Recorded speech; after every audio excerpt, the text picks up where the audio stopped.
Salut tout le monde, j'espère que vous allez bien en ce dimanche. Du coup, il est 10h30 et je m'apprête déjà à faire une vidéo pour les fichiers 3.0. Donc normalement, je devais le faire durant la semaine, mais j'ai constaté quelques petits bugs qui n'allaient pas dans mon fichier. Et du coup, je vais vous expliquer dans cette vidéo quels sont les changements que j'ai décidé de faire. Donc déjà ici, tout ça, c'est un truc qui va pas. C'est un truc, on comprend rien. C'est beaucoup trop compliqué et en plus, si j'y réfléchis bien, là, le moins 100%, ça veut absolument rien dire. Donc on a quoi moins 100%? Ça veut dire quoi moins 100%? Donc ici, moins 100%, on parle au niveau des buts. Comme il y a eu 0 but, il va être écrit moins 100%. Mais ça ne veut pas forcément dire quelque chose de représentatif. Alors que le 7% là, ça va être quelque chose d'assez représentatif. Et du coup, je préfère plutôt travailler sur le nombre qu'on a ici. Donc le nombre qui est, sachant que Crystal Palace ont autant de chances de marquer un but, par exemple, je vais prendre ici, ils ont 60% de marquer un but. Le fait que sur les 3 buts qu'il y a eu, c'est les 3 buts qui ont été mis, ce soit, donc je dis Crystal Palace alors que c'est Arsenal puisqu'on est chez Arsenal, que ce soit Crystal Palace qui les ont mis avec 40% de chance, il y a seulement 7% de chance que ça se produise. Et du coup, euh, ça c'est quelque chose de beaucoup plus significatif et c'est pour ça que sur la dernière version du fichier, donc le 3.0, j'ai supprimé tout ça et j'ai tout simplement mis ces données-ci. Donc je vous explique ce qu'elles veulent dire. Donc ici c'est Newcastle ont 69% contre Wolves. Donc ici, si on enlève la cote du nul, Newcastle, je crois que leur cote représente 69%. Donc voilà, les cotes ici. Il me semblait bien que les cotes là c'était un peu bizarre. On travaille sur les cotes là bien sûr. Et du coup, avec ces cotes là, on se retrouve au nombre de buts, normalement il devait avoir 61%. Au nombre de tirs cadrés, il devait avoir 59%. Au niveau des tirs, il devait avoir 58%. Et au niveau des corners, il devait avoir 59%. Et ici, pareil pour Newcastle quand ils ont joué contre Tottenham. Euh, leur cote représentait 20%. Au niveau des buts, il devait avoir 31%. Au niveau des tirs cadrés, 38%. Au niveau des tirs, 42%. Et au niveau des corners, 41%. Et du coup, une fois que j'ai ces résultats-là, on va pouvoir créer ces nombres-là. Donc ces nombres-là, en fait, c'est exactement ces nombres-ci, sauf qu'ils sont faits, sauf que vous pouvez voir qu'il y en a des positifs et des négatifs, alors qu'ici, ils étaient toujours en positif. Donc ce que j'ai fait, c'est, une fois que le nombre de buts est inférieur au nombre de buts qu'il devait avoir normalement, donc si il y a moins de 31% des buts pour Newcastle face à Tottenham, alors ils seront en négatif ici. Si c'est supérieur, alors ce sera au-delà de 0. Et du coup, plus ce sera proche de 0, plus ce sera significatif. C'est pour ça que j'ai même mis des codes couleurs. Donc plus ça sera proche de 0, plus la couleur sera foncée. Et du coup, je trouve ça beaucoup plus significatif que l'ancien tableau. Donc maintenant, on va faire une comparaison. Donc je vois qu'ici, sur l'ancien tableau, je suis à Southampton Arsenal. Donc c'est un pronostic que j'avais donné euh, dans. C'est un pronostic que j'avais donné dans la dernière vidéo analyse pour la première ligue. Et du coup, les 41% là, ça signifiait que 41% des cases ici étaient vertes. Et ici, 24% des cases étaient vertes. Donc c'est vrai qu'au final, euh, ça a vraiment aucune signification pour donner des pronostics. Et de toute manière, je suis ici pour créer un tableau de plus en plus performant, chaque vidéo plus performant pour arriver à un résultat final qui sera, je l'espère, pourra donner des pronostics vraiment avec une grosse plus-value. Du coup, on va comparer ça. On va mettre ici Southampton contre Arsenal.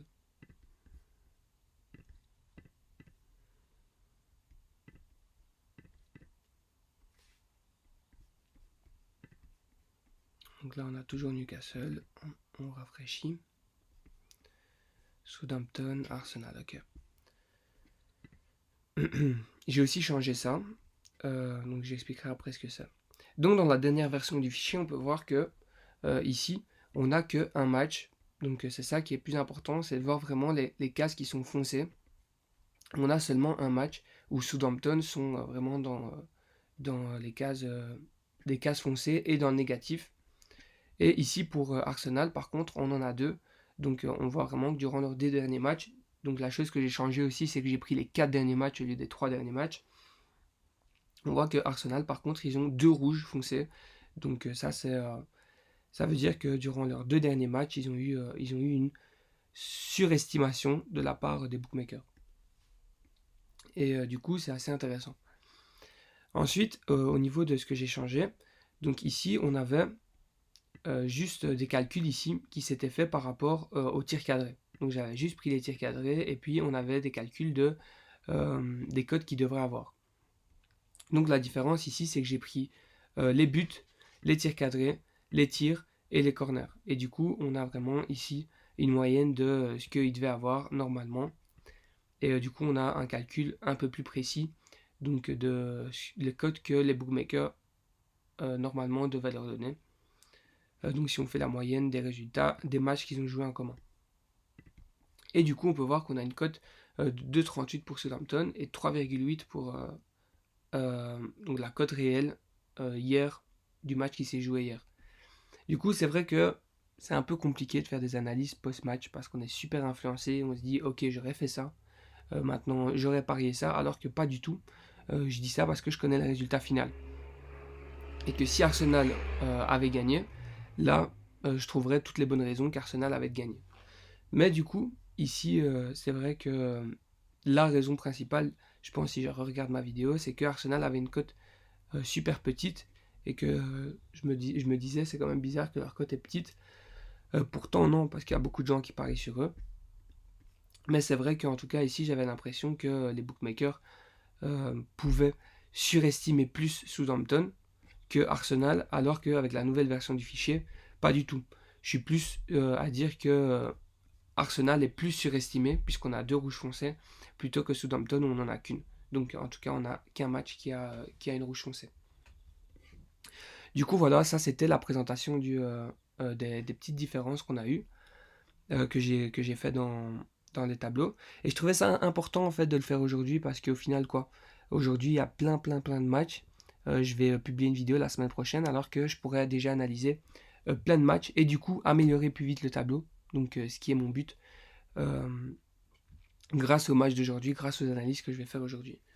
Donc, moi, ce que je propose, c'est de faire une petite analyse avec ce tableau des matchs de Ligue 1 qui jouent aujourd'hui. Donc, on est parti, ça va être du live. Donc, je propose plutôt de faire une analyse des pronostics que j'ai donnés. Donc, je crois que j'avais donné Clermont nul. On va voir un peu Metz contre Clermont.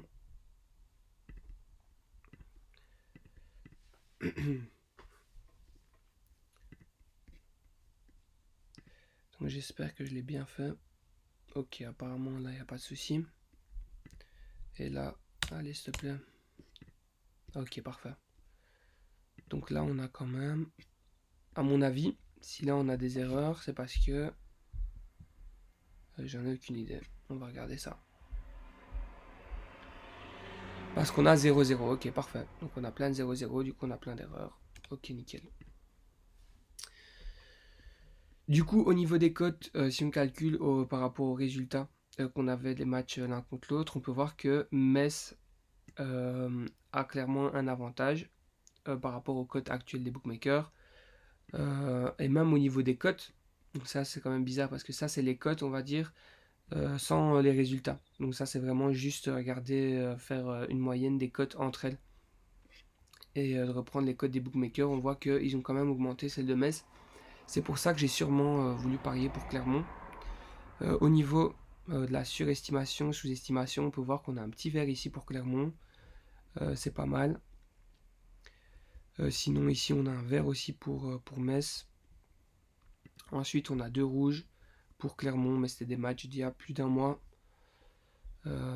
Ensuite on a un rouge et un vert. Donc aussi des matchs d'il y a 1 mois. Donc à ce niveau-là, je dirais qu'ils sont plutôt sur un pied d'égalité. Ils ont tous les deux un vert dans un match récent.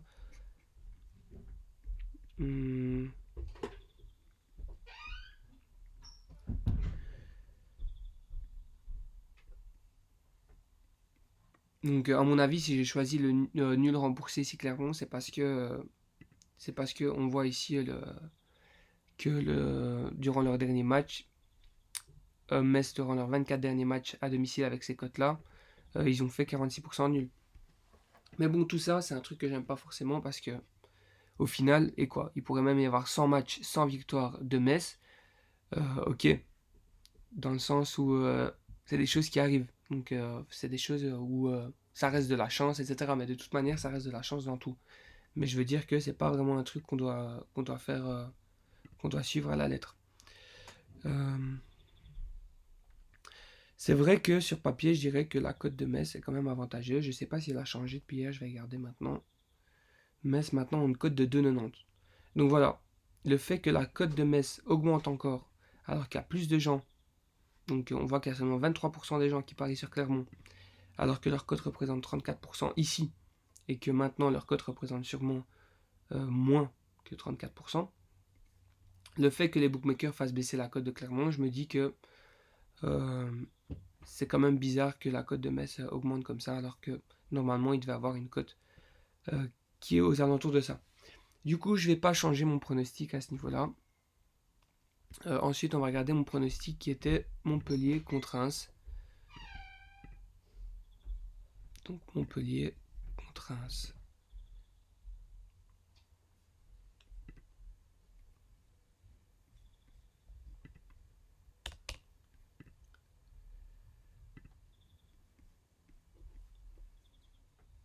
Montpellier, c'est fait. Et Reims, c'est fait aussi. Ok, du coup, durant leur dernier match, on peut voir que ils ont eu à mon avis, ils ont eu beaucoup de... Voilà, donc ils ont eu 8 corners à 0 contre Marseille, j'en avais déjà parlé dans une vidéo. Donc ça, c'est quand même ouf. Alors que normalement, pour les corners, c'était 41% de chance d'avoir un corner. Au final, ils ont eu 8 corners à 0, donc ça, c'est assez intéressant.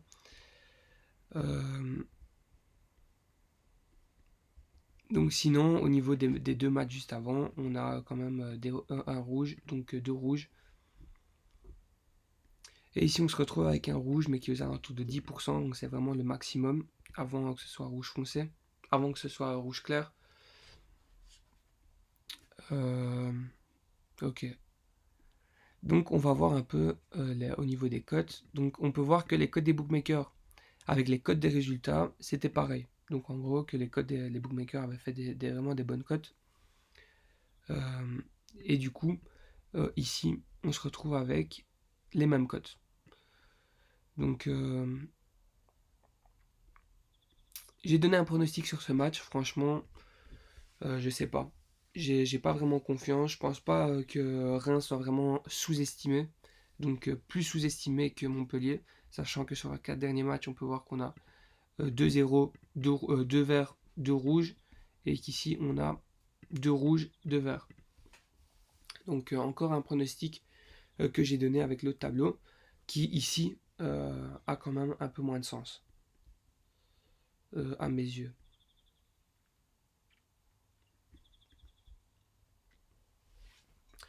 Surtout que les cotes ici sont les mêmes cotes que ce que les bookmakers ont donné. Donc je vais voir les cotes actuelles qui sont ouais, toujours pareil. Ok, donc on va passer au match suivant. Donc 3 contre Strasbourg.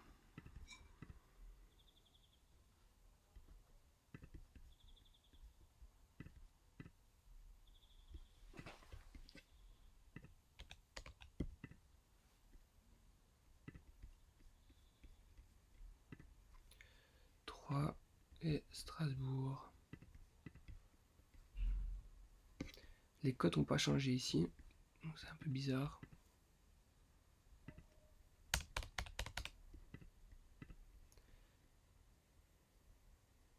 Ouais, à mon avis, c'est juste. Mon avis, c'est juste une coïncidence. Mais sinon, tout a changé. Donc. Ah non, voilà. Donc les cotes ont bien changé. Donc on se retrouve normalement avec une cote donc selon les bookmakers de 2,92. Et selon les résultats, on avait même un avantage pour 3 apparemment. Donc pourquoi on a un avantage pour 3? Parce qu'ils jouent à domicile, sinon on avait un avantage pour Strasbourg. Et ici on se retrouve avec une cote de 3 qui a explosé. Donc mais beaucoup de gens qui parient sur Strasbourg.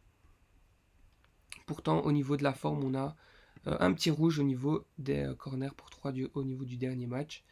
Et sinon, on a juste un rouge et pas de vert au niveau des 3 derniers matchs pour Strasbourg, alors qu'ici, on a quand même un petit vert au niveau de 3. Donc, c'est vrai que les cotes des bookmakers, elles sont énormes. Donc, comme je peux le dire, il y a peut-être des raisons. Donc, on va regarder 3 si...